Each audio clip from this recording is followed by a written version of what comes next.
Hola a todos, buenas tardes o buenas noches ya más bien. Bienvenidos a esta nueva edición de las tertulias macroeconómicas mensuales que desarrollamos en este canal gracias al apadrinamiento de IG, del broker IG, cuya información podéis encontrar tanto por debajo en pantalla como en la caja de comentarios. Os animo a que, aunque solo sea por deferencia con el patrocinador de estos eventos que los posibilitan mes tras mes, pues bueno, visitéis la web y os informéis mínimamente sobre lo que ofrecen para ver si encaja en algo de lo que necesitéis o no encaja y, por tanto, pues tampoco hagáis mucho más caso. Mi agradecimiento, como siempre, a IG por este patrocinio y vamos a empezar propiamente con la tertulia. Tertulia de macroeconomía en una situación macroeconómica especialmente complicada. Y para ello hemos traído a dos personas. Una de ellas es habitual en estos foros, lo traemos todos los meses, al menos de momento, ya veremos si en algún momento no lo hacemos, pero de momento lo mantenemos todos los meses, que es Dani Fernández, profesor de la Universidad Francisco Marroquín. Buenas noches, Dani. ¿Qué tal, Juan? Sí, menos mal que me sigues invitando. Algo debe gustar lo que digo. No, yo encantado. Además, Dani, siempre lo recuerdo y por supuesto lo hago ahora también. Tiene su propio canal de YouTube, por tanto lo podéis buscar si os interesan los análisis que él mismo hace o suele hacer y que hará hoy mismo en la tertulia. Y hoy, como invitado especial, Dani también es especial, pero en este caso, digamos, más regular, como invitado especial de este mes hemos traído a una persona, yo creo que ampliamente conocida en el mundo de la inversión y también en el mundo del análisis macroeconómico, que es Alberto Spelosín, gestor de Avante y profesor de SADE y también del Centro de Estudios OMMA. Alberto, buenas noches. ¿Qué tal? Buenas noches. Muchas gracias por su invitación. Pues lo dicho, muchas gracias a los dos por venir, por participar. Y nada, vamos a empezar con la tertulia. Estamos en una coyuntura complicada incluso para hacer pronósticos, porque es difícil saber a medio año si vamos a una inflación muy alta o incluso a una deflación. Depende en gran medida de si vamos a una crisis económica muy intensa o no en el medio plazo. Y bueno, como mucha gente se va a ir de vacaciones, me gustaría que tuviéramos una radiografía de cómo está el mundo o cómo están los principales bloques económicos mundiales antes de irnos de vacaciones. Entonces,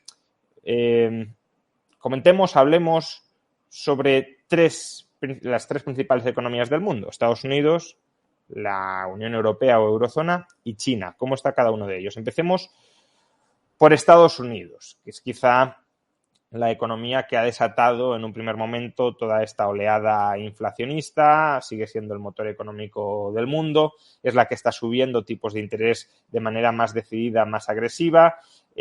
No está tan expuesta a la guerra en Ucrania como Europa, pero desde luego es uno de los países, una de las economías que se teme que más a corto plazo pueda entrar en recesión. ¿Cuál es vuestra perspectiva sobre a dónde va Estados Unidos, a dónde puede ir Estados Unidos en los próximos 6, 7, 8 meses? Cualquiera. Bueno, Dani, yo creo que empiezas tú por antigüedad. Ok, está bien. Bueno, pues yo veo que Estados Unidos pues puede entrar en recesión ya. Ya sabéis que una recesión técnica es eso de 2 trimestres consecutivos. Es una forma pues, un poco generalista de decir con un indicador sencillo que sea el punto de entrada o no entrada en recesión. ¿Y por qué lo digo? Lo digo por varios pues, noticias económicas o varios indicadores económicos, mejor. El que a mí más me gusta, que es un agregador de indicadores, que es el GDP Now de la Fed de Atlanta.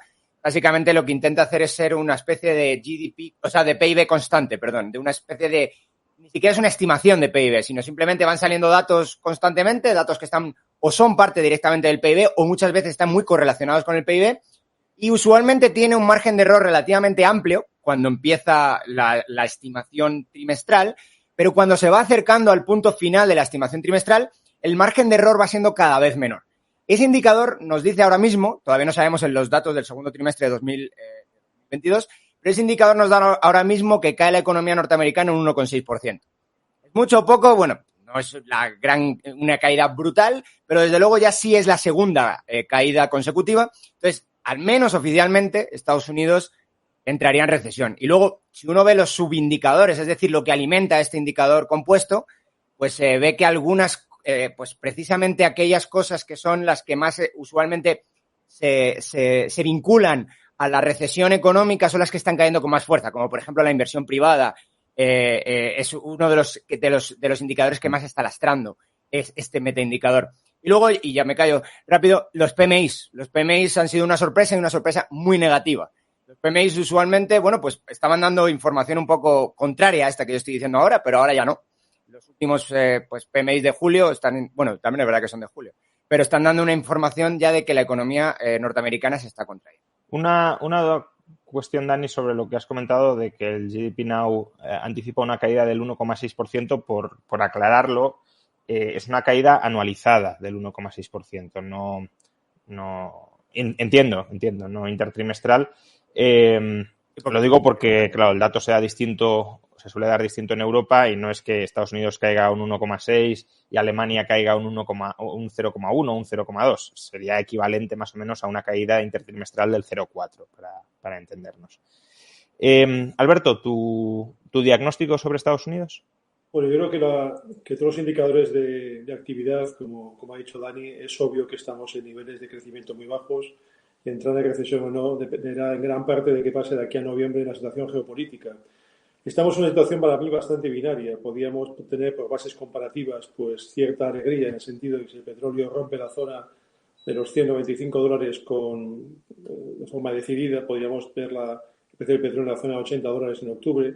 Estaríamos ya con bases comparativas iguales y simplemente el paso del tiempo haría que tuviéramos en diciembre pues una especie de black swan de que la inflación se cayera de forma drástica. Pero independientemente de eso, la economía americana, todos los indicadores de oferta a estos niveles de precios, marca niveles de recesión y con un mercado inmobiliario que está dando unas muestras de debilidad extraordinarias como consecuencia de las subidas de tipos de interés de 30 años hipotecario que se ha ido a niveles estratosféricos no vistos desde el año 2008. Para mí la pregunta es ¿cuándo no ha estado Estados Unidos en recesión? Aquí yo creo que la gran diferencia entre ahora y desde el año 2008 es que ahora tenemos inflación como consecuencia de un sector de materias primas que ha estado desde el año 2016 hasta el año 2019 metido en el olvido, con un free cash flow yield negativo, cerrando capacidad y con un mensaje altruista que ha habido en los mercados con la transición energética, que hemos querido hacer una velocidad de vértigo cuando realmente necesitamos al menos unos 30 años para hacer esa transición energética.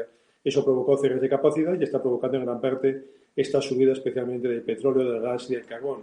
Estamos viendo ya que a estos niveles de precios la gente no quiere consumir cobre, no quiere consumir aluminio, porque no tiene dinero porque los salarios no siguen a este ritmo, ¿no? Por lo tanto, aquí la cuestión es que llevamos, y tenemos que ser realistas siempre, llevamos desde el año 2008 una economía globalizada subvencionada por los bancos centrales, donde no nos ha importado el nivel de deuda, aunque creo que la deuda es importante, y aquí yo creo que la culpa ha tenido la Modern Monetary Theory, donde ese paradigma de que la deuda es igual al ahorro es una falacia financiera macroeconómica que podemos desarrollar luego más tarde si queréis, y ahora simplemente tenemos el elemento de la inflación. Evidentemente, si Putin no afloja, si no existe ningún tipo de negociación política, si seguimos jugando a este juego tan peligroso, podemos pasar el peor invierno de nuestra historia. Ya no es una cuestión de una recesión, es una cuestión de la paz social o qué puede suceder en estos niveles de precios, en estos niveles de recesión económica.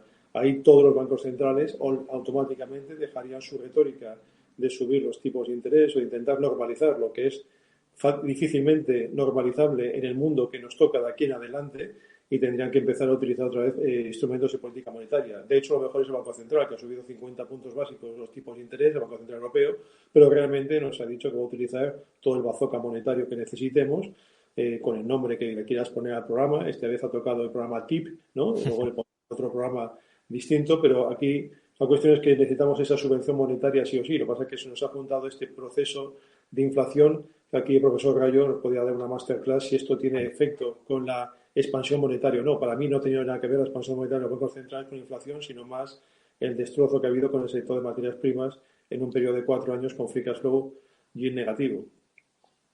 Bueno, podemos tocar ese tema. De todas formas, de Europa mejor hablemos en el siguiente bloque para dividirlo ordenadamente. Obviamente, desde mi punto de vista, la crisis de oferta es lo que, en cierto modo, desata la inflación, pero La cuestión es por qué la crisis de oferta ahora ha llevado a subidas tan altas de precios. Y ahí yo no descartaría la influencia, ya no tanto de la política monetaria, sino quizá de la política fiscal muy agresiva que tuvimos en 2020 y 2021 a la hora de generar un exceso de ingresos que ha permitido hasta el momento atender estos precios tan altos de las materias primas. O dicho de otra manera, probablemente sin toda esa inyección de gasto a partir de 2020, la economía no habría podido resistir en términos nominales subir tanto o pagar tanto por las materias primas como lo ha hecho. Y ahora pues lo que están haciendo los bancos centrales es pues, tratar de controlar la inflación con el único instrumento que tienen los bancos centrales, que a lo mejor no es el más importante para controlar globalmente la inflación, pero tienen que ir en esa dirección porque su mandato es controlar la inflación y solo puedo tocar el tipo de interés. Entonces, contraen gasto privado subiendo tipos, lo que estabais comentando, que ya se está viendo claramente en Estados Unidos, para, bueno, pues ya que el sector público no afloja el gasto, no lo afloja tanto, pues lo tendrá que aflojar mucho más el sector privado para contracción de gasto agregado y que se moderen los precios, ¿no? Sobre ese tema... perdón. No, adelante. Os quería preguntar ahora otra cosa, pero bueno, si Bueno, tienes algo el ingreso privado en Estados Unidos básicamente está casi al mismo nivel que febrero de 2020. Es decir, está un 1 y pico, un 1,9, casi un 2% superior, a pesar de que el PIB ha crecido bastante más. Las transferencias del gobierno de Estados Unidos, incluso hoy, que ya no están dando cheques a diestro y siniestro, como hace barbaridades que estuvieron haciendo pasado y hace dos, todavía está un 20 y tantos % arriba. Es decir, las transferencias, al fin y al cabo, esas transferencias es un poco, por ilustrar tu punto con algún dato, pero es un poco quizá lo que está dando ese poder de compra. Y luego, no es que sean literalmente expansión monetaria o por expansión monetaria, pero desde luego la expansión fiscal ha sido sostenible, o al menos los tipos de interés no se han ido a las nubes porque han tenido apoyo monetario, ya sea de la Fed o del Banco Central, que ha comprado una parte más que sustancial, a veces más del 100%, en el caso de Europa, en Estados Unidos no tanto, de la nueva emisión de deuda pública. Entonces, Dani, no te descentres mucho del micro, que si te vas un poco se corta el audio. Perdón. Vale, bueno, a ver si sí. Por ejemplo, aquí, ahora que lo tengo aquí enfrente. Sí, no, pero parece que cuando te mueves un poco se... Sí, es cuando miro los datos, que los tengo aquí en una pantalla de lado. Algo así, Vale, algo voy a así intentar, solo, en vez de veros a vosotros, os voy a poner los datos enfrente. Os quería preguntar, los dos habéis tenido un diagnóstico muy claro sobre la economía estadounidense, que podría entrar ya en recesión, porque ya hemos tenido un trimestre recesivo, si se suma otro ya técnicamente estará en recesión. Pero si uno escucha a la Reserva Federal, el mensaje que están enviando es que la economía estadounidense sigue muy fuerte, que no atisban en absoluto recesión y que por tanto seguirán subiendo tipos de interés. ¿A qué atribuís este mensaje de la Fed? ¿Es una forma de... O sea, ¿realmente ellos creen que la economía está fuerte? Y si es así, ¿qué se nos escapa? ¿Qué datos se nos pueden estar escapando para esa narrativa alternativa? Y dos, si no se lo creen, ¿es simplemente porque no quieren empezar a dar a entender ya que van a bajar tipos de interés no mucho y por tanto la única forma de mandar el mensaje de que lo seguirán subiendo es vender la imagen de que la economía estadounidense está muy fuerte? Bueno, yo creo que los bancos centrales juegan a la narrativa, ¿no? Y por eso el profesor Robert J. Siller pues, sacó ese libro, Sound Narratives, en el cual los bancos centrales, bueno, que son un poco, están condenados a satisfacer a los mercados, ¿no? Pero aquí no hay que engañarse. En el largo plazo la cuestión no es cuándo van a ser los tipos de interés, sino es cuándo volveremos a tener tipos de interés a cero, cuándo tendremos que volver a intervenir dentro de la economía para ayudar a una economía como la americana que se enfrenta a los grandes retos que se enfrenta al mundo, que básicamente es el apagón demográfico, la bajada de productividad, porque según explicaban en clase de economía, en aquellos tiempos en ESADE, el PIB es igual a población más productividad.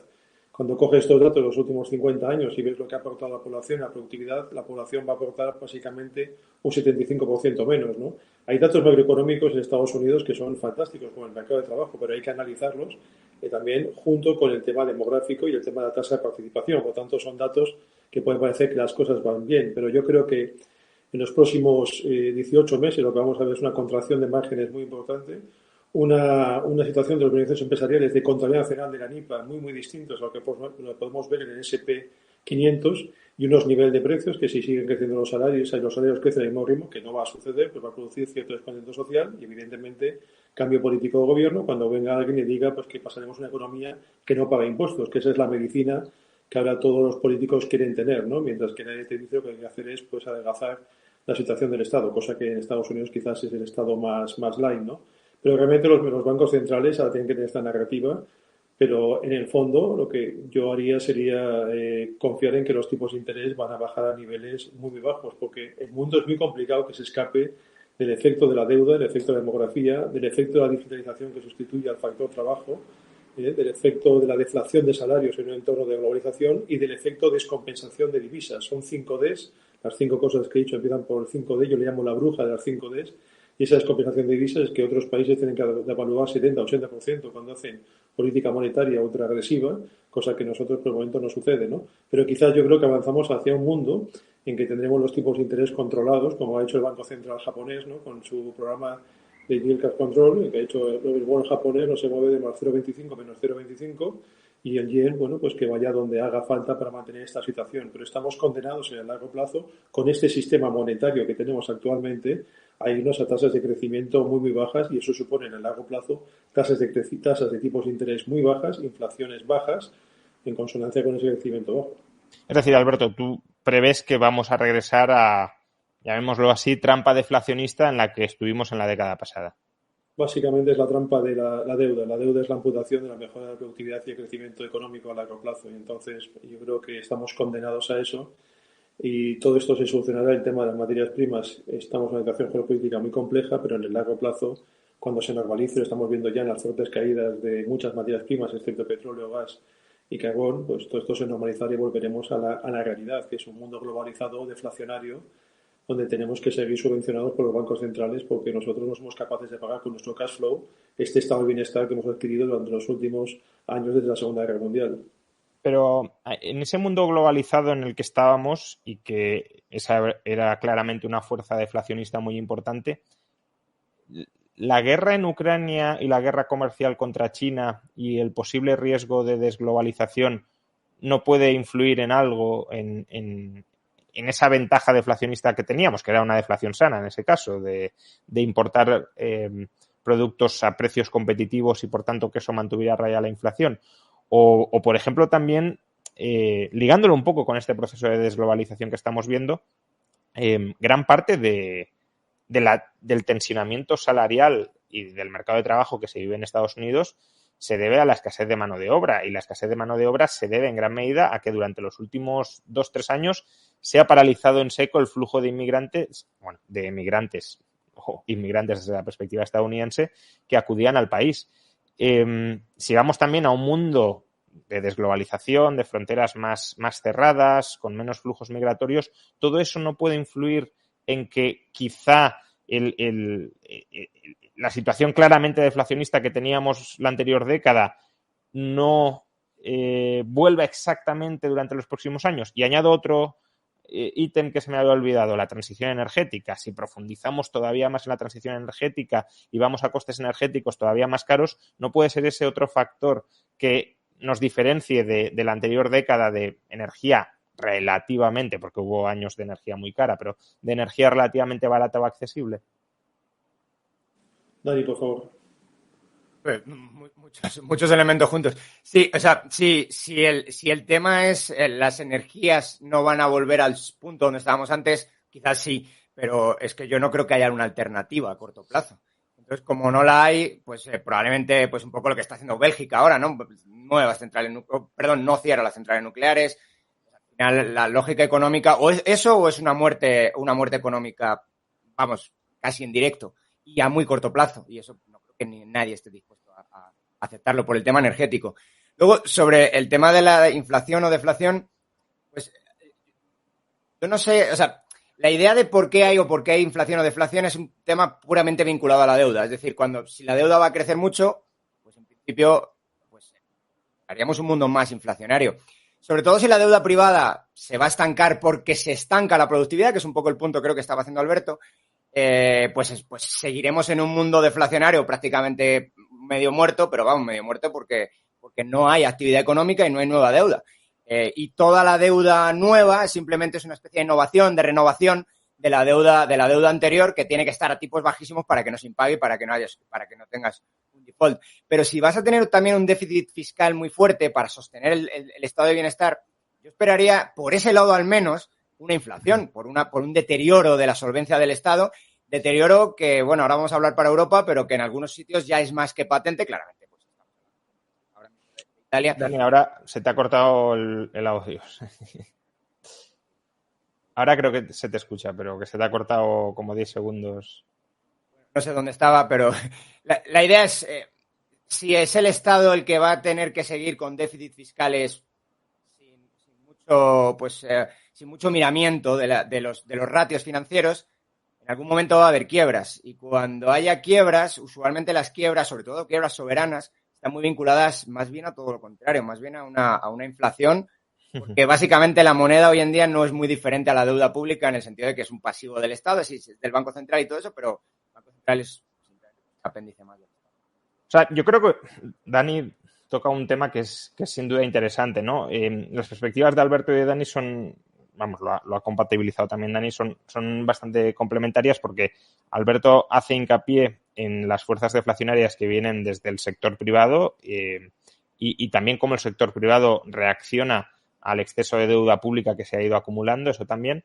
Pero si vamos a un mundo, que no lo sé si vamos a ese mundo o no, donde los estados se empiezan a despreocupar de su restricción presupuestaria nominal y lo que dicen es vamos a seguir gastando, emitiendo deuda, aunque los tipos de interés estén muy altos, ahí sí que sí que puede haber un cambio de paradigma fiscal y monetario frente a las décadas anteriores que genere una inflación estructural. Claro, si vamos a equilibrios presupuestarios a medio y largo plazo, si los gobiernos en algún momento se toman en serio la necesidad de reducir el déficit y de equilibrar las cuentas, no necesariamente, pero como se consolide una especie de elevación del gasto nominal sin elevación de impuestos suficiente como para reducir el déficit y a los gobiernos les da igual el déficit que se está generando y sigan generando más déficit, etcétera, ahí sí que podemos tener un problema inflacionista. Yo creo que es muy importante lo que estamos hablando básicamente es la confianza en que el Estado vaya bien o vaya mal, ¿no? Y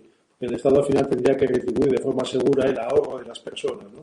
Yo creo que aquí entramos ya de lleno en el tema de si deuda es igual a ahorro en el siglo XXI y será en el siglo XXII. Evidentemente, si ahora Juan Ramón y Dani pues me dejaran a cada uno 100 euros, ellos tendrían un ahorro que para mí automáticamente sería una deuda de 200. Por lo tanto, tendríamos una relación ya automáticamente de deuda en el sector privado, que nuestra relación de deuda en el sector privado se basaría en la confianza de que yo generase cash flow para pagaros la deuda. En el momento que yo no lo hiciera, ahí sería un default y jamás en la vida vosotros me volveríais a pagar deuda. Por tanto, ¿deuda es igual a ahorro en ecuación macroeconómica? Sí, pero por otro lado, la balanza del sector privado más el balance del sector público más el balance del sector exterior tiene que ser igual a cero. Y lo que está sucediendo es que las relaciones de deuda en el sector privado son finitas, se acaba cuando se acaba la solvencia o se acaba la capacidad de generar rentas para pagar esa deuda. Nosotros cuando prestamos dinero a cualquier país emergente, que es el balance del sector exterior, también le aplicamos una prima de riesgo distinta a esos países que tienen una fiat currency. Hay países que no tienen fiat currency. En esos países pues establecemos una prima de riesgo muy alta y unos tipos de interés altísimos, pero lo que sucede es que la relación de deuda del sector público es infinita. ¿Por qué? Porque puede acudir en el Tesoro en un sistema de fiat currency a financiarse de forma ilimitada. Por tanto, estamos cuadrando una de las ecuaciones macroeconómicas más importantes en una economía con la capacidad infinita que tiene el Estado de endeudarse ilimitadamente. Y eso es lo que lleva haciendo Japón desde hace bastante tiempo y es lo que nosotros llevamos haciendo desde el año 2008. Eso evidentemente tiene consecuencias a largo plazo enormes. Básicamente es un empobrecimiento sistemático del valor del dinero y aunque parezca que no pasa nada, sí que pasa. Hemos visto guerras de divisas entre fiat currency muy importantes. Por tanto, todos esos argumentos de la Modern Monetary Theory que dice que un Estado no se puede presupuestar como una familia, que es el primer argumento que en el famoso libro de Stephanie Kelton pues lo pone, bueno, eso está muy bien, pero yo creo que previamente hay una cosa que se nos ha olvidado. Si tú quieres ser soberano monetario, y todos los países son soberanos monetarios, hasta el país más recóndito que queréis imaginar, previamente para ser soberano monetario absoluto necesitas ser soberano de materias primas, de recursos industriales y de recursos intelectuales. Ahí sí que podrías automáticamente ser soberano de forma total y absoluta. Pero no descartemos que vayamos hacia un mundo en el cual de forma sistemática Estados Unidos, cuando coges O sea, cuando coges páginas web o cuando coges gente que se preocupa sobre el tema de las estimaciones a largo plazo, pues ves que los niveles de envejecimiento poblacional son terroríficos a largo plazo. Ese incremento de la deuda va a ser sistemático durante los próximos años. Y esa disciplina fiscal se va a abandonar porque al final vamos a encontrar un único comprador de la deuda, que es el Tesoro emitiendo de forma limitada, que es lo que sucede básicamente en Japón. Y esto para mí es insostenible desde el punto de vista, dijéramos, fiscal, de todo lo que hemos aprendido. Básicamente yo creo que gran parte de los que estamos aquí, a lo mejor el más extremista pudo ser seguidor de Keynes, ha habido gente de la escuela austriaca o gente que ha sido, no sé, Schumpeter, da exactamente igual. Pero lo que estamos viendo ahora es una cuestión que lo que tenemos que reflexionar es que al final el valor de los activos, y aquí ya me refiero a la fórmula de Gordo-Shapiro, que es el valor residual de un activo, ¿no? Cuando pones el último cash flow partido por K-G para hallar el valor de una compañía a largo plazo, un mundo como el que tenemos actualmente y el que vamos a tener como consecuencia de estas 5Ds nos lleva a un empobrecimiento y a una bajada de la G de forma sistemática a largo plazo y, por supuesto, un multiplicador menor que tenemos que pagar por los activos, porque vivimos subvencionados. Es decir, no tenemos tipos de interés al 0% porque seamos unos fenómenos y tengamos un coeficiente de liquidez del 100% en los bancos, que es coeficiente de caja. No, lo tenemos como consecuencia de que tenemos un comprador que le da igual ganar o perder dinero, que son los bancos centrales. Por lo tanto, ahora tenemos el tema de Ucrania, pero dentro de 5 años tendremos otro problema estructural. Dentro de 10 años tendremos otro. ¿Y qué sucederá? Que los países serán cada vez más pobres, los países serán cada vez más viejos en el caso de Europa y en el caso de Estados Unidos también. Y por no decir el caso de China, que es donde se produce uno de los grandes apagones demográficos. Y donde no hay apagón demográfico, como en el caso de Francia, ahí lo que tenemos es un tema de cómo hacer una coexistencia social, ¿no?, de toda la gente que ha ayudado al crecimiento productivo de ese país durante los últimos años y cómo coexisten de forma estable en un sistema que es Europa. Y aquí me gustaría ya en esta tertulia, quizás como es de noche ya para mayores, abrir otro melón, ¿no? Que es decir, bueno, ¿y luego qué hacemos con todos estos países de Europa que, viendo lo que ha pasado en Ucrania durante los últimos meses, quieren acelerar, ¿vale?, su estatus como el que tenemos nosotros? Es decir, ¿qué hacemos con Bulgaria? ¿Qué hacemos con Hungría? ¿Qué hacemos con Polonia? ¿Qué hacemos con Lituania, con Estonia, con Letonia? Todos estos países que realmente, bueno, pues quieren tener todas las ventajas que hemos gozado, especialmente como en el caso de España, que sin la Unión Europea nosotros no seríamos un país radicalmente distinto, ¿no? Por tanto, ¿tenemos dinero para hacer todo eso o tenemos que depender siempre del dinero de los bancos centrales para seguir viendo globalización? Y es cierto que el punto de que vamos a ser ahora más preocupados por decir, tenemos que producir nosotros, tenemos que tener reservas de gas. A mí me impresiona mucho el caso de España, que podíamos ser un hub de materias primas entre África, Sudamérica y los países dijéramos, de la OCDE, y no hemos sido capaces, porque como consecuencia de este sistema de Estado que tenemos, pues discutimos por las autonomías o discutimos por si la rana africana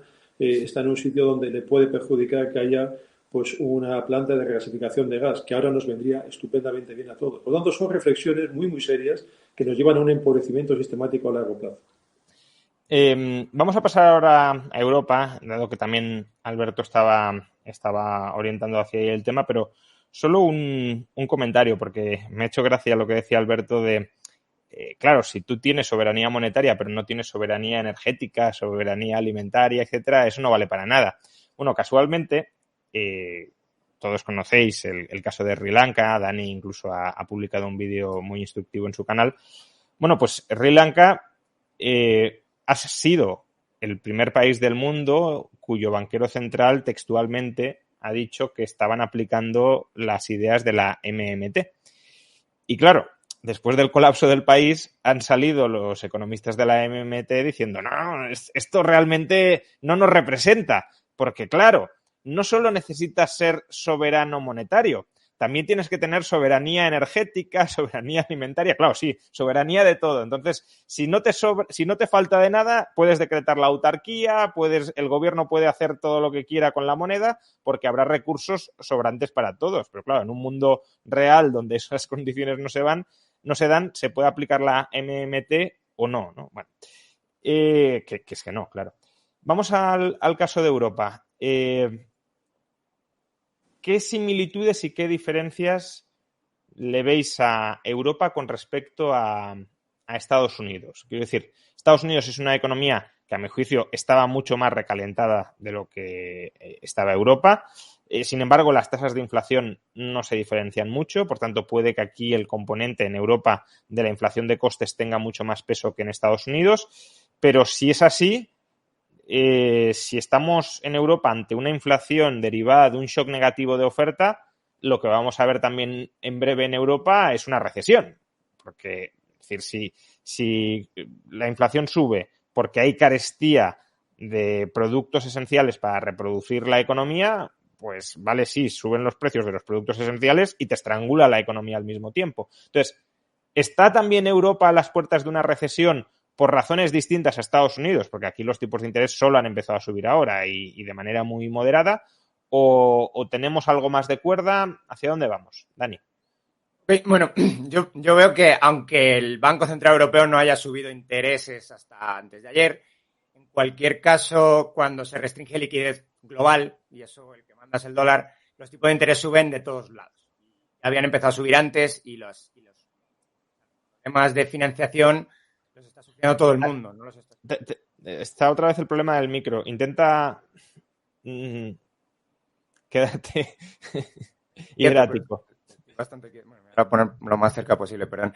Bueno, si no me cortas y ya me intento reconectarme o algo, pero bueno, avísame si me vuelvo a pasar y me desconecto y me conecto.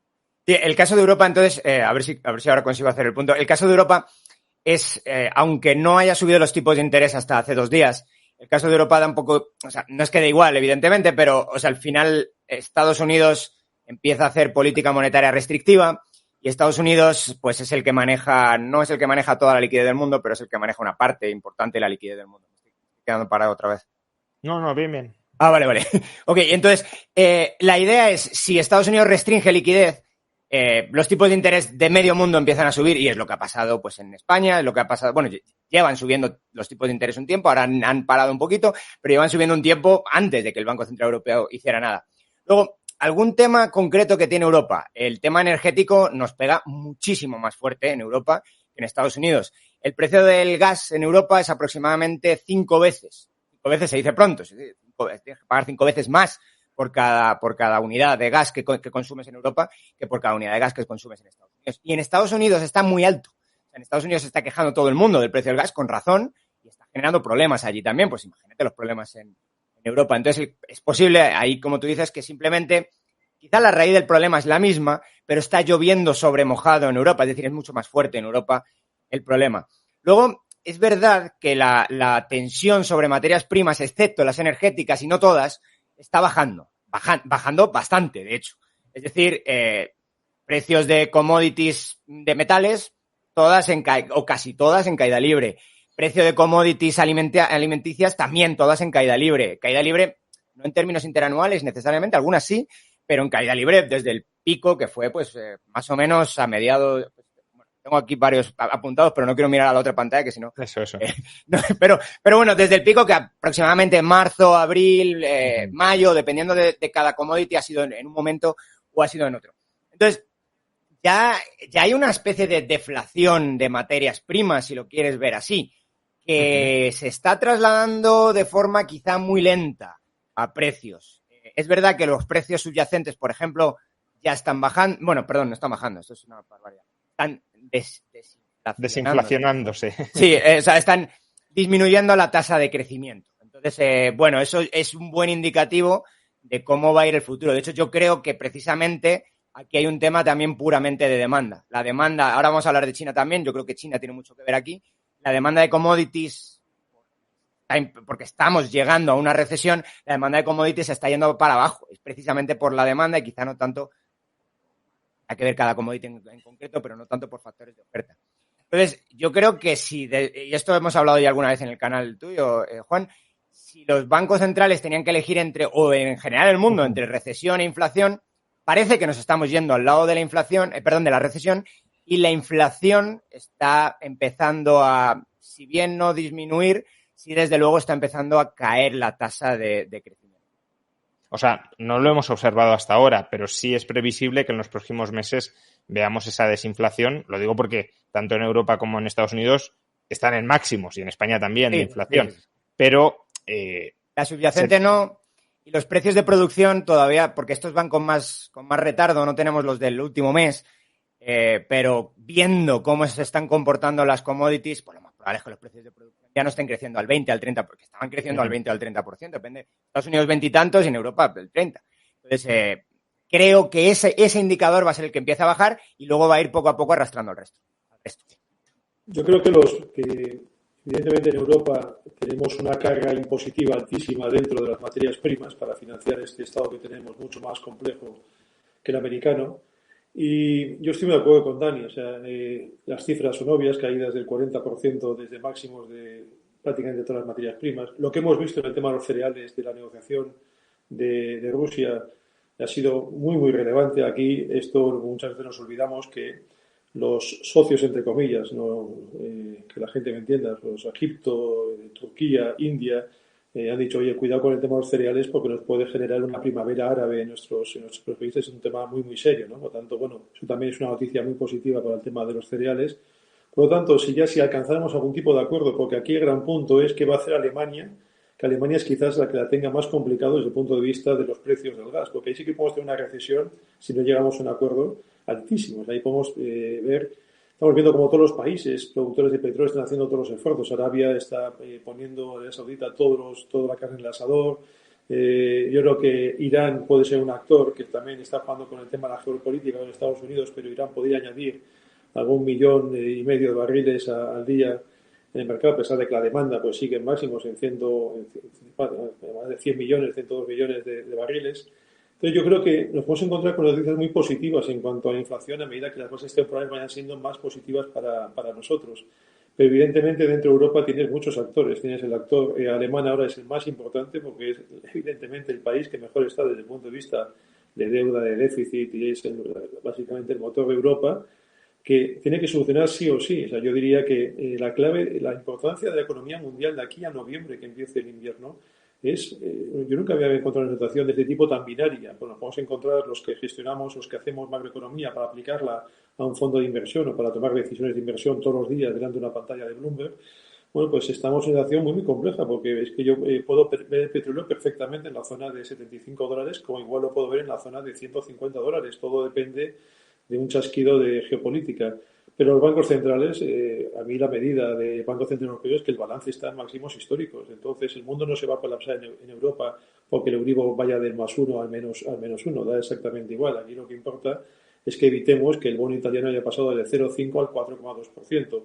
Italia es un claro ejemplo de lo que es un país con una deuda pública muy alta, a pesar de que la deuda privada siempre ha sido históricamente muy baja, deuda pública por encima del 100% desde el año 1990, y es un país donde tú ves que a largo plazo su crecimiento ha sido sustancialmente más bajo que cualquier país de la eurozona. ¿Por qué? Porque la deuda es la mutación del crecimiento económico. Pero claro, Italia no puede vivir con un tipo de interés del 4,2% y no se puede producir un contagio en España, ¿no? Por lo tanto, recordemos que España realmente es el G4, que es España, Francia, Italia y Alemania, y el resto, bueno, son países que tienen menos importancia desde el punto de vista del PIB, pero va a ser complicado para el Banco Central Europeo porque el programa de compra de activos de la pandemia, ese sigue a plena velocidad y el tema de TIP, por mucho que han dicho que será condicionado a las condiciones macro de los países y tal, al final en el fondo han dicho bueno que no pasa absolutamente nada y que será lo suficientemente flexible, por lo tanto el Banco Central va a tener una retórica pero su balance va a estar sistemáticamente en máximos porque ahora ¿quién compraría la deuda de Italia? Quizás podemos hacer un juego, pues yo creo que en estos tipos de intervenciones hay gente que va interviniendo con una deuda pública ceteris paribus, España e Italia, de tipo de interés que tuvieran el mismo, ¿ustedes qué comprarían? Pues un país que tiene 2.450 toneladas de oro, como es Italia, que es el tercer tenedor de oro del mundo, o un país como España que tiene 280 toneladas, ¿no? Claro, aquí el problema es el tipo de interés el que tienes, pero nosotros no podemos vivir con un tipo de interés del 4% en Italia. O sea, la crisis en la eurozona está garantizada con ese tipo de interés. Recordad que Italia es el país con el récord histórico de gobiernos en el mundo de la OCDE. O sea, no ha existido un país en la historia que haya tenido tanto récord histórico de gobiernos. ¿Ustedes qué se creen que es? ¿Porque los italianos son gente que no se entiende? No, es básicamente con un problema que es la deuda, ¿no? De vez en cuando te aparece alguien pues tan simpático como Salvini que dice, oye, el oro para los italianos, ¿no? Lo reparto haciendo un programa de quantitative o de social quantitative easing, ¿no? Pero realmente son todo cosas muy, muy importantes que tenemos que reflexionar. Europa tiene ante sí un reto extraordinario y básicamente viviremos con tipos de interés sustancialmente bajos, lo cual tendrá un efecto positivo porque sí que es cierto que a medida que ha corrido el tiempo la deuda privada, la gente ha ido desapalancándose en Europa, lo cual es un punto positivo, aunque se abre otro melón que es qué hacemos con toda esa gente que quiere tener esas condiciones. A mí Polonia, por ejemplo, me parece un país extraordinario, la función social que hace Polonia en todas las situaciones críticas de la historia europea, ¿no? Lo hizo en la Segunda Guerra Mundial, estamos viendo ahora, acogiendo a todos los refugiados ucranianos. Le vamos a negar ahora las ayudas a Polonia cuando realmente está haciendo lo que deberían hacer otros países si somos la Europa unida de todos. Por lo tanto, bueno, los bancos centrales en Europa va a ser para mí siempre lo mismo. Entonces, ¿prevéis una crisis de deuda en Europa? Porque, por un lado, el actual clima de subidas de tipos no es sostenible, evidentemente, para muchos países de la eurozona, entre ellos Italia, España, por no hablar también, claro, Grecia, Portugal. Pero si vamos a un escenario de recesión y de freno a la inflación, desinflación o incluso deflación, podría llegar a ser según la magnitud de la depresión, y por tanto de condiciones financieras que pueden ser más laxas sin que eleven los precios, en cierto modo podemos volver a la situación de barra libre del Banco Central Europeo indiscriminada entre países dentro de la Unión Europea que tuvimos desde el año 2012-2013 y en ese caso, pues bueno, no haría falta ni siquiera el TPI ni nada, sino que simplemente incluso podríamos reiniciar la compra de bonos porque si no hay inflación, el Banco Central Europeo tiene la excusa para decir que hay que seguir comprando porque es un instrumento de política monetaria para generar inflación, cuando en realidad es una forma de financiar gobiernos, evidentemente. Entonces, ¿cuál es ahí vuestra previsión? Sobre ese tema, yo hay algo que no termino todavía de meter en mi cabeza de toda esta nueva política monetaria que está haciendo el Banco Central Europeo. Y es la dice que sube tipos, lo cual es una política monetaria contractiva, y a la vez dice que va a incrementar las compras de activos, lo cual es una política monetaria expansiva. Por lo tanto, parece que están intentando hacer una especie de cuadratura del círculo. A la vez quiero subir tipos para luchar contra la inflación, pero a la vez voy a hacer compras de bonos. Creo que aquí se junta otro elemento también bastante interesante, y es, no pueden hacer compras como las estaban haciendo antes. Es decir, no puedes hacer un quantitative easing que sea, que no sea, o sea, que sea, ¿cómo lo han llamado? Igual para todos. Es decir, no puedes comprar la misma proporción de deuda pública en función del PIB de los diferentes, o en función de la participación en el Banco Central Europeo, que es lo que hay ahora. Entonces, ¿cómo haces eso? Pues a mí financieramente solo se me ocurre de una manera, y es comprando deuda periférica y poniéndote corto en deuda, que es básicamente lo que hicieron los bancos precisamente en el 2012, poniéndote corto en deuda de los países del norte de Europa, de los países fiscalmente responsables, vamos. Entonces, pero claro, eso es un problema de índole ya política bastante grave. Es decir, y además, y estoy de acuerdo con Alberto, curiosamente creo, al menos con lo que han presentado hasta ahora, que lo que hay no es una condicionalidad, es todo lo contrario. Han dicho que van a comprar en función de las necesidades y antes sí había condicionalidades. Ahora las condicionalidades sí existen, sí, son que cumplas con los criterios, pero curiosamente las condicionalidades son las mismas que para pertenecer al euro. Originalmente, aunque ahora probablemente las vayan a cambiar o lo que sea. Es decir, se me hace que la condicionalidad en realidad no existe o existe de manera bastante ambigua. Claro, y aquí es donde entras, hasta dónde van a llegar quizá o cuánto tiempo van a tardar en remitir la inflación alta, ¿no? Porque si no remite pronto, no te va a quedar más remedio que no hacer esas compras. Pero si no haces esas compras, se va a romper la eurozona.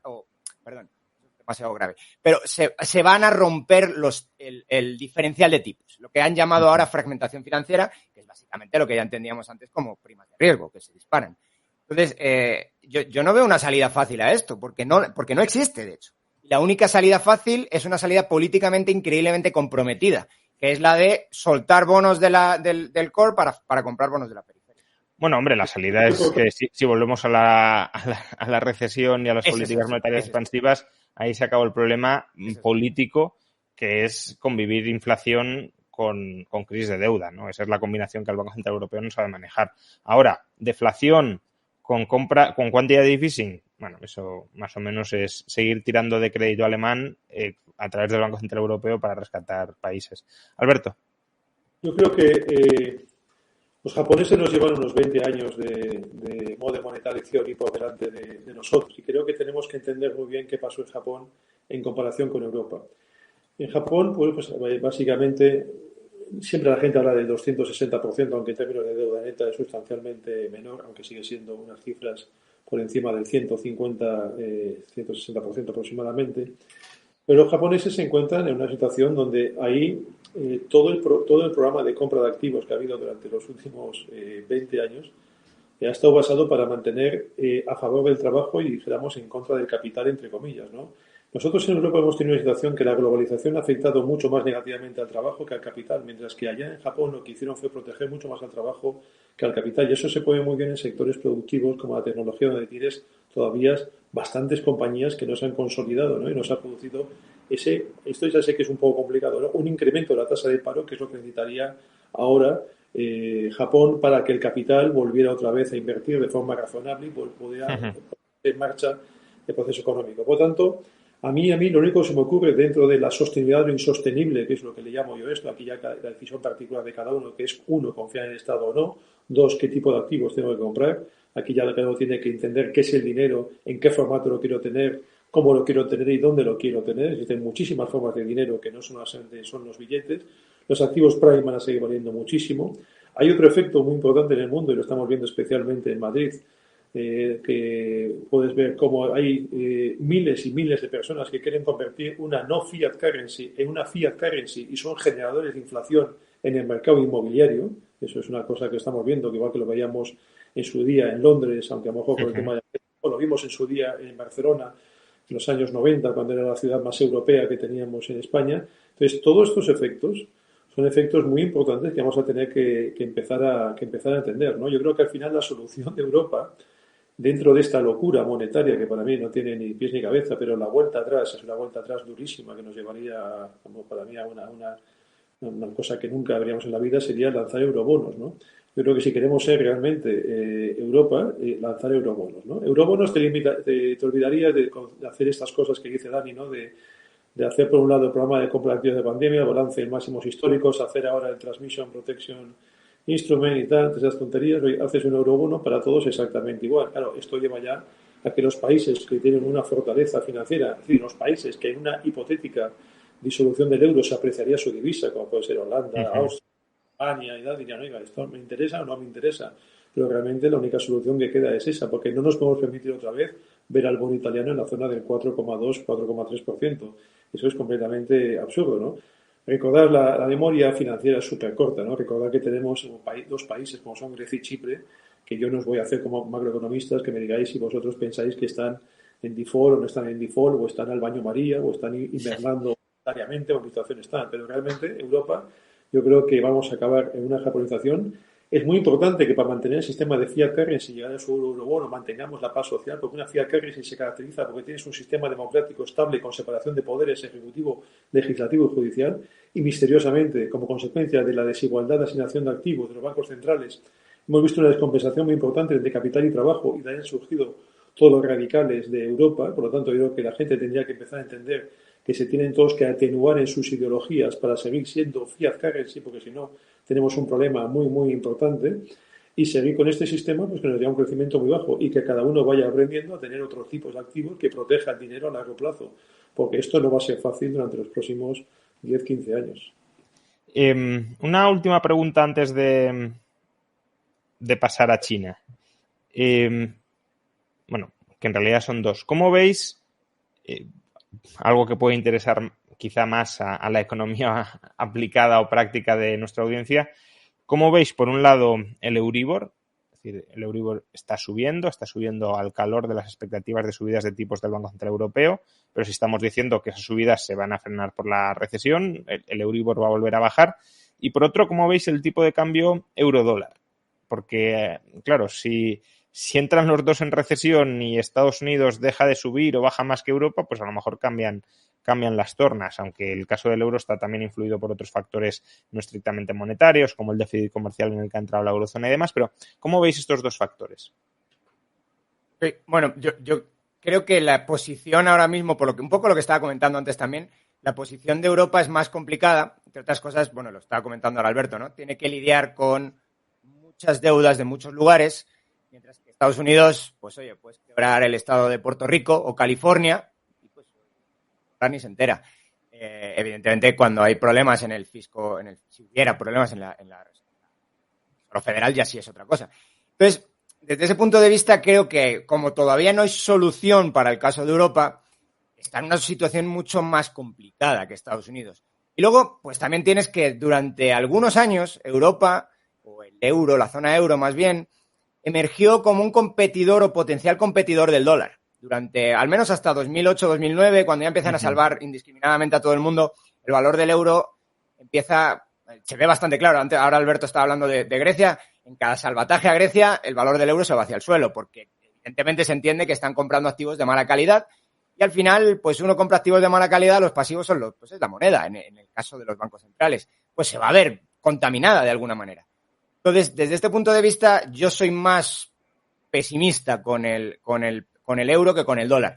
Y también está el tema de la demanda de la moneda. Es decir, como el euro ya no es de facto un competidor real del euro, como el euro ya no es un competidor real del dólar, pues la demanda monetaria en caso de problemas económicos, en caso de recesión, en caso de problemas de liquidez, es claramente la cúspide de la pirámide monetaria en el mundo, es el dólar.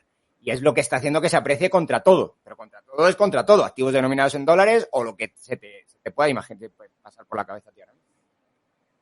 Alberto, que está cerca de pico en términos de Euribor, porque confío en que exista una solución, al menos, aunque desgraciadamente en los conflictos bélicos y siempre existen soluciones diplomáticas y probablemente nos encontremos en una cierta solución diplomática o mesa de negociación para a lo mejor negociar un referéndum en el Donbass o que reconozcan Crimea o que Ucrania diga que jamás va a tener una base de la OTAN. Yo creo que al final algo puede pasar y creo que estamos en picos de inflación por bases comparativas. Creo que el Euribor también, yo creo que estamos cerca de ese pico, ¿no? Y una vez que hemos tocado ya la paridad, no sería extrañar que a lo mejor en un momento más de crisis podamos a la zona de 0,95, pero yo creo que el rango natural en el medio plazo tiene que estar en la zona de 1,05, 1,15. Ese para mí sería el rango natural que tiene que estar el euro-dólar. En cualquier caso, también existe un ejercicio muy sencillo que es hacer una regresión entre el balance, el comportamiento, o sea, en términos relativos, el balance de la Fed contra el balance del Banco Central y luego ver el comportamiento del euro-dólar, ¿no? Y eso, la cuestión es que ahora nosotros estamos siendo mucho más, expandiendo mucho más el balance y eso perjudica lógicamente al euro, ¿no?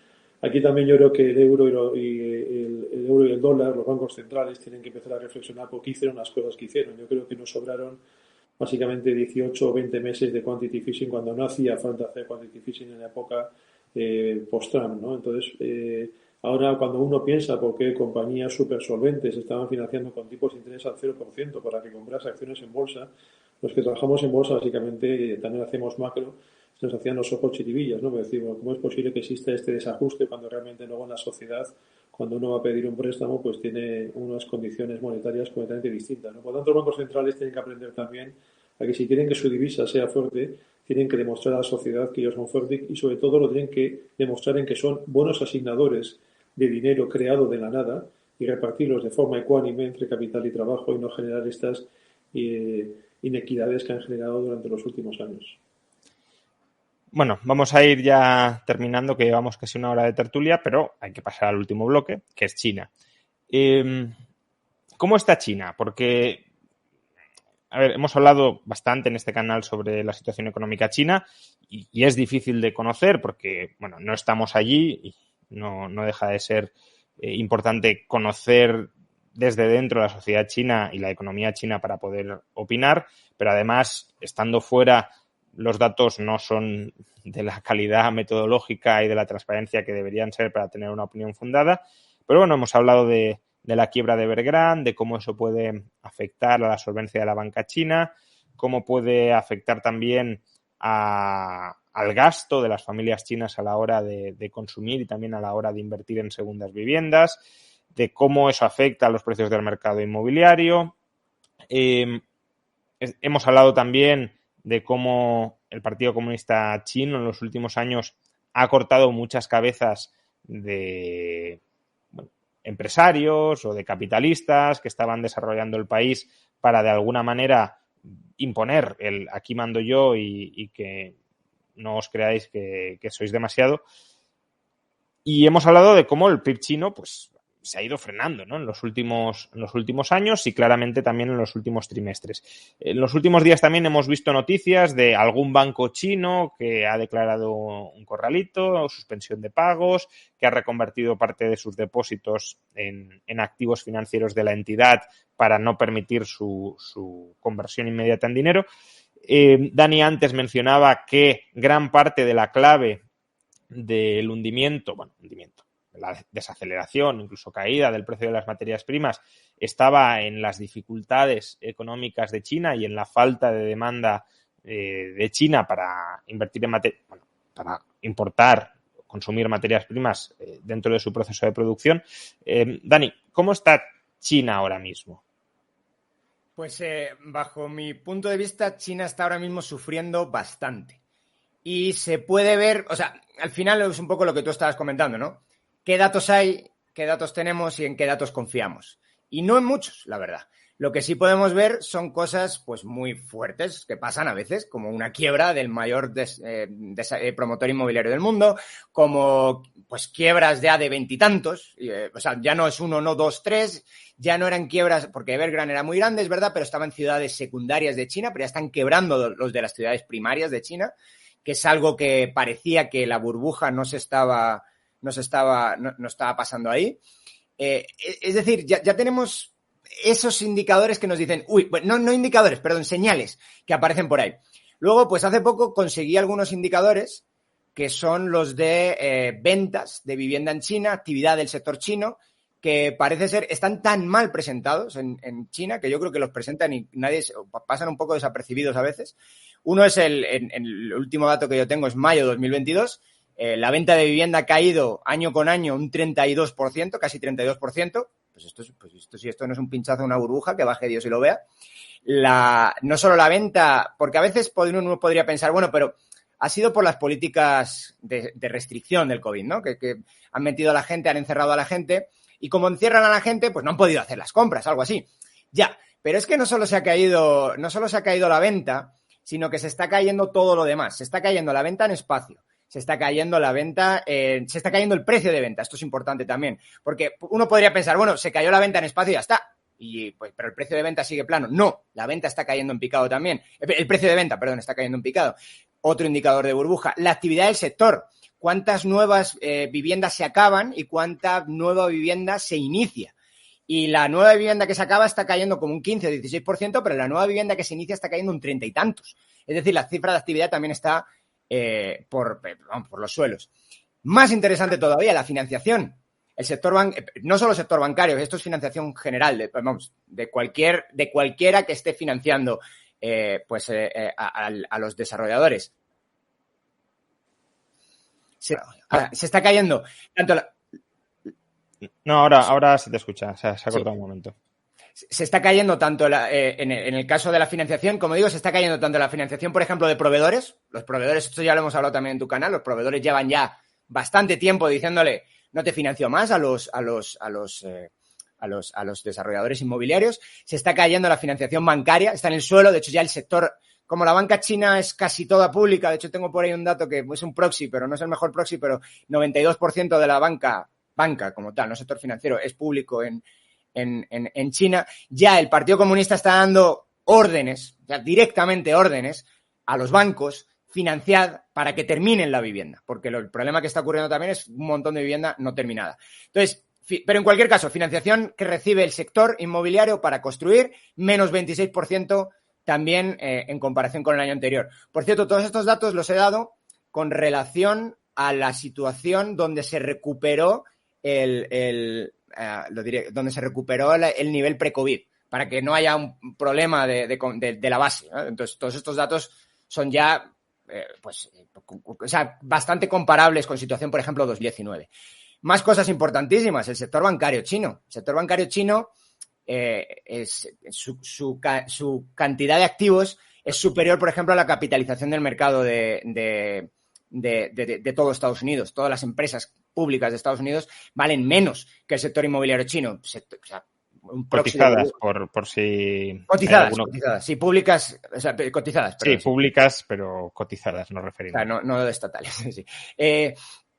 Entonces, Claro, ¿cuánto es esto? Pues es un montón de dinero, son 50 y tantos billones, bien dichos, en sentido europeo. ¿Y cuánto es la exposición de esos 55 billones al sector inmobiliario? Pues ya sea por crédito a desarrolladores o ya sea por hipotecario, más de la mitad. 55, con cálculos que he hecho por ello, 55%. Es decir, es una exposición brutal.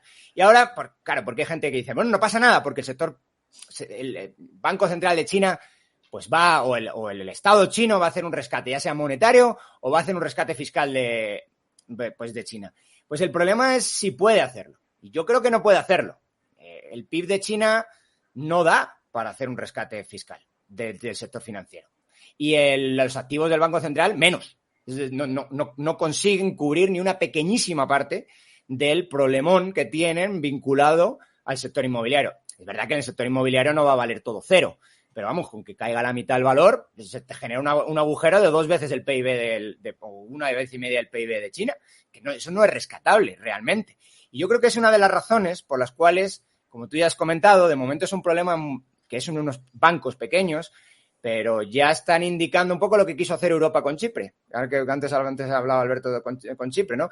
Vamos a meter disciplina de alguna manera, pero no podemos hacerlo con Grecia, porque Grecia nos quiebra a todos. Y eso que es pequeño Grecia en comparación con Europa, lo tenemos que hacer con uno mucho más pequeño, pues metemos la disciplina en Chipre. Y yo creo que esto es lo que están intentando hacer ahora. Es decir, intentar meter disciplina en el sector, esto quiero decir el Partido Comunista Chino, intentar meter disciplina en el sector financiero, pero creo que es demasiado tarde para meter esa disciplina, porque muy probablemente los activos tóxicos, que eso sí es imposible verlo, o al menos yo no he sido capaz de sacarlo en ningún lado, exactamente qué nivel de impago tienen real o cosas así, o ver el balance desagregado del sector financiero chino, del sector bancario chino, eso es imposible, o yo creo que es imposible. Entonces, yo creo que el bailout ahí no va a ocurrir. Y peor aún, incluso si pudieran intentar un bailout, el problema es que gran parte de los ingresos del sector público chino vienen de la propia burbuja, que es lo mismo que pasó en España. Es decir, el precio de venta esto también es verdad que son los gobiernos regionales, pero al final los bancos están muy vinculados a los gobiernos regionales. Entonces, si es el gobierno regional el que tiene que salvar al banco, pero el gobierno regional tenía un ingreso enorme de la venta, que no era venta, era un usufructo realmente, pero bueno, del usufructo de lo que conseguían venderle o dejarle durante 80 años a los desarrolladores para bueno, pues venta de tierra pública, básicamente, o concesión de esa tierra pública. Venían de ahí sus ingresos se caen, ¿con qué van a salvar al sector bancario? Es decir, el problema es muy similar, como una burbuja inmobiliaria en cualquier lugar, en cualquier parte del mundo, como la que sufrió España en 2008 y que todavía había algún coletazo que todavía sufrimos. Pero el tema es que es una especie de círculo vicioso en el que precisamente la caída de la burbuja hace que se caiga el sector financiero. El sector financiero necesita rescate, pero el rescate no lo puedes tener del sector público porque a su vez ha caído un montón los ingresos públicos. Entonces, al final, ¿cuál es la solución? Pues no lo sé realmente, porque no sabemos exactamente hasta dónde llegan los problemas, pero mi intuición me dice que la solución va a ser monetaria y eso significa un yuan que va a sufrir. Te has dejado un dato que quizás sea el más importante, aunque es público, ¿no? Y está menos trabajado, digamos, que los que has aportado tú, que es el dato del PIB chino en el segundo trimestre. Y querría preguntarle por él a Alberto, porque el dato fue muy malo y fue incluso peor de lo que se esperaba. En términos intertrimestrales, el PIB chino cayó un 2,6% y si cogemos la evolución interanual apenas creció un 0,4%. Es decir, que China esté creciendo a una tasa del 0,4% cuando hace no tanto tiempo crecía al 10%, es muy significativo, ¿no? Está creciendo menos que España, para entendernos, ¿no? Pero claro, gran parte de esto, en teoría, es atribuible a la política de COVID cero, a la paralización de la economía. Y por tanto hay una tesis económica y de inversión que dice, bueno, ahora China, de hecho en junio ya se vieron datos mejores que los de abril y mayo, ahora China volverá a crecer y todo lo que ha decrecido es atribuible al 100% a COVID cero. Sin embargo, Dani nos está diciendo que no todo es COVID cero, que hay otros problemas más de fondo, más estructurales. ¿Cuál es tu visión ahí? Porque si China vuelve a crecer mucho, suponiendo que no hay nuevos COVID-0 en el futuro, que eso también puede ser mucho suponer, ahí habrá un factor que empuje al alza el precio de las materias primas. Ahora, si China se para, entonces las materias primas ya sí que se van al fondo. Bueno, yo creo que China es tan difícil de analizar primero porque nosotros vivimos bajo un tipo de sociedad que no es la China. Ellos tienen un sistema que, para bien o para mal, algunas veces en términos macroeconómicos es bueno, porque eso de planificar a 10 o 15 años vista, pues son cosas que a lo mejor a nosotros nos falta aprender para luego no sufrir algunas consecuencias que tenemos, pero para mí China se enfrenta a unos retos de crecimiento sustancialmente distintos al que hemos tenido. Yo creo que Dani lo ha explicado perfectamente bien. Esto no es que sea la burbuja, es la madre de todas las burbujas y además con una divisa no cotizada, además con un Estado que controla absolutamente todo y todo emana desde el Banco Central Chino y los bancos regionales, al fin y al cabo, pues son todos bancos controlados por el Estado, ¿no? Yo creo que China puede mejorar algo, sí, puede mejorar algo, pero el gran reto de China es cómo dejar de ser una sociedad exportadora, porque además tiene ya grandes competidores que exportan como ellos.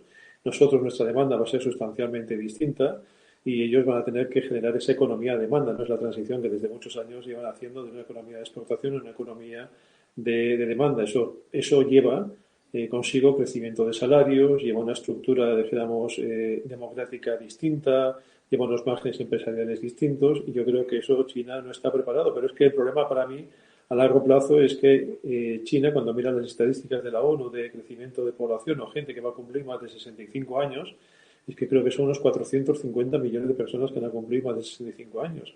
Y hoy en día hay una cosa que todo el mundo tiene, que es Internet, ¿no? Aunque en China decide quién ve Internet o quién no ve Internet y a qué juegan los niños o a qué no juegan los niños, ¿no? Pero yo creo que el gran reto es si toda esa gente que va a vivir, lógicamente, muchos más años, esa gente no tiene el modelo que tenemos nosotros y si va a demandar un tipo de sociedad distinta o no. Mientras tanto, ellos seguirán con este modelo de crecimiento económico, que yo creo que China volverá a crecimientos del 3-4%, pero que ni mucho menos va a ser lo que hemos visto en su día, donde se producían esos crecimientos por encima del 10% con tipos de interés muy bajos, ¿no? Es un poco que cuando tú tienes un crecimiento, un tipo de interés muy bajo y creces básicamente 4 veces lo que es tu tipo de interés, pues la demanda de dinero es infinita. Pero para mí China, desde el punto de vista de inversión, que yo me tengo que enfrentar a los mercados todos los días y tomar decisiones de inversión, lo hemos visto con el Hansen Technology, ¿no? Al final la caída es que ha sido tremenda. Ha dicho, bueno, si en vez de controlar al individuo que lo controle Google, lo controla el Estado chino. Yo creo que para mí es un país donde existe una información que es nefasta. Yo me acordaré siempre con unos bancos japoneses teniendo reuniones con analistas chinos. Bueno, es que cada uno te decía unas cifras macroeconómicas. Es imposible con las compañías. Para mí me resulta muy difícil creer algunos datos que publican. Por tanto, desde el punto de vista de inversión, aunque aparentemente Shanghai Composite en términos relativos frente a un S&P 500 puede estar tremendamente baratos en términos de PER, con todos estos indicadores que ha dicho Dani, con estas quiebras que realmente son unas quiebras reales de compañías inmobiliarias y unos bancos, digamos, regionales que están protegidos por los bancos. El Banco Central yo creo que sería de los últimos sitios donde yo pondría dinero, aunque vuelvo a repetir, es una economía que volverá a surgir porque tiene una población que sigue siendo razonablemente grande, pero para mí no es un país muy invertible y sobre todo la reflexión es para todos los que nos están viendo. Estamos hablando de las economías más grandes del mundo, que va a ser la economía más grande del mundo, sin ninguna duda, en 10 años. Uno cuando mira las economías en 10 años, ahí vamos a hablar de China, de India, vamos a hablar de Indonesia, vamos a hablar de otros países completamente distintos, pero que no tienen las divisas cotizadas de forma libre, ¿no? Por tanto, todo lo que hablemos en términos de política fiscal, de política monetaria, desde el punto de vista macro, pues es un brindis al sol, ¿no? Por cierto, otra cosa que ha empezado a ocurrir, que no lo he comentado antes, pero está ocurriendo muy tímidamente. Es decir, todavía no sé si esto va a seguir en el futuro. Es algo muy similar a lo que ocurrió en 2014, cuando ya tuvieron la otra vez que parecía que iban a entrar en recesión, que es que está empezando a caer un poquito las reservas internacionales de China. Es decir, eso usualmente es un mal síntoma, es un síntoma también de recesión. Y no comenté los datos de PIB de China porque, pues es que no se los cree nadie. Entonces bueno, por eso no los comenté, pero es verdad que esos datos sean tan malos, no que creen. Sean malos significa que la realidad probablemente es mucho peor, efectivamente. Yo Hace años... un tema de punto de vista geopolítico, creo que es interesante. Yo creo que muchas veces nos cuesta a los occidentales, porque claro, esto no es fácil entender ese modelo de economía, ese modelo de Estado, pero por ejemplo, toda la planificación de compra de materias primas que ha hecho China durante los últimos años, o toda la toma de participaciones de empresas chinas en compañías, especialmente en recursos en África, ha sido muy, muy importante, ¿no? Y esto yo creo que les protege algo más que a nosotros en el tema de suministros de materias primas, porque los movimientos de compañías de metales en África han sido muy, muy importantes en los últimos años en términos de suministros de uranio también. Por tanto, en ese tema de planificación a largo plazo, las economías a lo mejor, dijéramos, entre comillas, comunistas, pero adaptadas al siglo XXI, porque en el fondo es una economía, digamos, del siglo XXI, pues tiene algunas ventajas en ese aspecto, pero otras ventajas, como dice Dani, es francamente para no crearse absolutamente ningún dato. Perdona, Dani, por la interrupción. No, bueno, es genial comentario. Bueno, Sri Lanka, que estábamos hablando antes, el primero que va a pedir ayuda cuando empiezan a pasar hambre es a China. Claro. Primero porque tiene la deuda con China, ese tipo de deuda de materia prima, un poco como estabas hablando tú ahora, y entienden que es la esfera china ya, claramente, la esfera china. Y sobre India, la verdad que también es súper interesante, cada vez es más importante para analizar también mercado de materias primas, porque se está moviendo, India porque es muy grande, ¿no? Pero se está moviendo toda la manufactura se está moviendo desde China, todavía no es que se haya movido completa, ¿no? Pero se está moviendo un poquito más hacia el sur de Asia. Entre ellos, evidentemente, pues a China también. A India. También el tema de cómo los indios están comprando petróleo ruso barato, lo están refinando y vendiendo de refino extraordinarios. Y esto parece que no pasa nada, ¿no? Y desde el punto de vista geopolítico, pues sería un tema también para analizar en Naciones Unidas o para analizarlo también el papel que India está jugando, porque hay una gran parte del mundo que se está beneficiando de ese petróleo barato que se está comprando los rusos y luego vendiendo de forma cara a otros países que lo necesitan. India para mí es uno de los países que desde el punto de vista macro es más interesante, pero sobre todo, no solamente por la población, sino por el incremento exponencial de la mejora de la productividad que pueden tener simplemente metiendo un poquito de infraestructuras, porque sigue siendo un país que de infraestructuras básicas, como las que tenemos nosotros básicamente, que es canalización de agua, carreteras y tal, o sea, el incremento de productividad que voy a ser en ese país sería impresionante y con una calidad, dijéramos, de educación, ¿no? Por aquello de hacer una antigua zona inglesa, ¿no? Pues también pues muy relevante. Es un país muy interesante, muy de acuerdo con Dani. Ya para terminar, para ir cerrando, hemos repasado Estados Unidos, Europa, China, incluso hemos tocado un poquito de India, también hemos mencionado Japón. A 6 meses vista, por resumirlo casi telegráficamente y siendo conscientes de que todo esto pues no tenemos bolas de cristales y de que si cambia una cosa en un lado puede cambiar mucho todo, pero ahora mismo con la información que tenemos, tal como está el panorama, a 6 meses vista, ¿cómo veis la economía mundial? ¿Cómo sintetizaríais el rumbo que va a seguir aparentemente la economía mundial en la segunda mitad de este año? Bajo mi punto, o sea, por ser muy concreto y también por no decir muchas cosas que luego te equivocas y te lo van a echar en cara, yo diría que vamos a entrar en recesión, en general, al menos las principales economías del mundo, y que la inflación va a empezar a remitir. Uh-huh. ¿Alberto?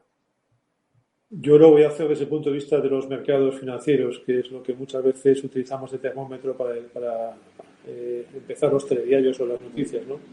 Yo creo que los mercados financieros pueden tener una alegría si, aunque tengamos cifras de recesión como consecuencia de que se llegue a un acuerdo con la resolución del tema de Ucrania sin inflación baja, de repente podemos tener un rally de los mercados sin darnos cuenta y ver el S&P 500 en la zona de 4.200 si llegamos a ese acuerdo y el petróleo baja por debajo de $90-85 en los próximos 6 meses.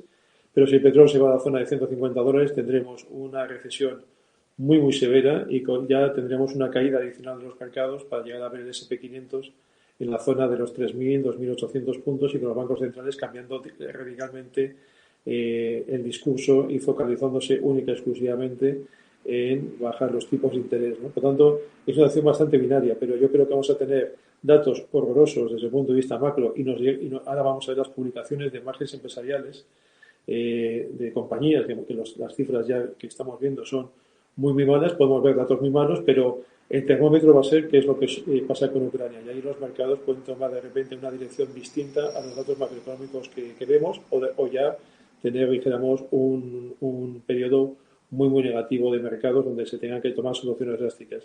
Yo creo que tampoco Putin se puede permitir el lujo. Yo creo que para Putin la situación actual le conviene mucho más llegar a una solución diplomática porque desgraciadamente para mí, desde el punto de vista, para mí, desde el punto de vista ético-moral, funciona el mundo así, pero yo creo que ahora, si él toma la determinación de decir, bueno, llegamos a un acuerdo sobre un referéndum en el Donbass, bueno, pues a lo mejor esto se podría paralizar, ¿no? Que realmente habría que preguntar a la gente del Donbass por qué les ha sucedido todo esto, por qué a otra gente de Ucrania le ha sucedido todo esto, pero realmente todo va a depender de esa situación, aunque los datos vayan a ser francamente malos y van a ser muy, muy malos, pero veremos a ver qué sucede con las bolsas, donde va a ser todo bastante binario.